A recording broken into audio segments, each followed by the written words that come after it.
সৌরমণ্ডলের নক্ষত্র সূর্যকে নিয়ে একটু বাড়তি আগ্রহ রয়েছে সবার। যে সূর্য আমাদের পৃথিবী আলোকিত করে, জীবন জীবিকা নির্ভর করে এই সূর্যের উপর। কিভাবে তৈরি হয়েছে এটি, কি আছে এর মধ্যে, এসব কৌতূহল মেটাতে কাজ করে যাচ্ছেন মহাকাল বিজ্ঞানীরা। এরই মধ্যে যুক্তরাষ্ট্রের মহাকাশ সংস্থা নাসার একটি মহাকাশযান সফলভাবে সূর্যের কাছাকাছি যেতে সক্ষম হয়েছে বলে দাবি করেছে সংস্থাটি। বিস্তারিত রিপোর্টে। যুক্তরাষ্ট্রের মহাকাশ সংস্থা নাসার একটি মহাকাশযান সফলভাবে সূর্যের কাছাকাছি যেতে সক্ষম হয়েছে। মহাকাশযানটির নাম পার্কার সোলার প্রোব। এর আগে আর কোনো মহাকাশযান সূর্যের এত কাছাকাছি যেতে পারেনি বলে দাবি করেছে নাসা। নাসার তথ্য অনুযায়ী প্রোবটির একটি আলোক সংকেত মেরিল্যান্ড অঙ্গরাজ্যের লোরেল শহরে অবস্থিত জনস হপকিন্স অ্যাপ্লাইড ফিজিক্স ল্যাবরেটরিতে এপিএলে এসে পৌঁছেছে। এখান থেকে মূলত প্রোবটি পরিচালনা করা হচ্ছে।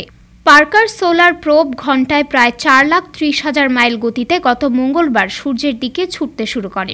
এ সময় প্রোবটিকে সর্বোচ্চ 1,800 ফারেনহাইট বা 980 ডিগ্রি সেলসিয়াস পর্যন্ত তাপমাত্রা সহ্য করতে হয়েছে। এসব প্রতিকূলতা পাড়ি দিয়ে অবশেষে শুক্রবার সূর্যপৃষ্ঠের প্রায় 38 লাখ মাইল কাছাকাছি পৌঁছতে সক্ষম হয়।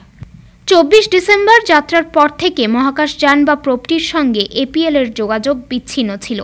মহাকাশযানটির প্রোগ্রাম এমন করে ঠিক করা ছিল, তা যদি সফলভাবে সূর্যের কাছাকাছি প্রত্যাশিত স্থানে পৌঁছতে পারে তাহলে একটি আলোক সংকেত পাঠাবে।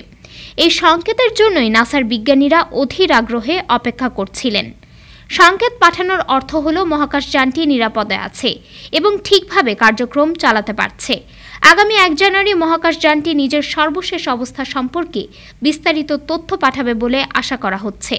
পার্কার সোলার প্রোব সূর্যের এতটা কাছাকাছি যাওয়ার ফলে এই নক্ষত্র সম্পর্কে নতুন তথ্য জানা যাবে বলে আশা করা হচ্ছে। এসব তথ্য সূর্যের চারপাশের অতি উত্তপ্ত অঞ্চলকে বুঝতে এবং সৌর বায়ুর উৎস শনাক্ত করতে বিজ্ঞানীদের সহায়তা করবে। এর আগে সূর্যের কাছাকাছি অঞ্চল একাধিকবার প্রদক্ষিণ করে মহাকাশযানটি বিজ্ঞানীদের নক্ষত্রটির বায়ুমণ্ডলের বাইরের সীমানা বুঝতে সাহায্য করেছিল। Desk report, time television, new York.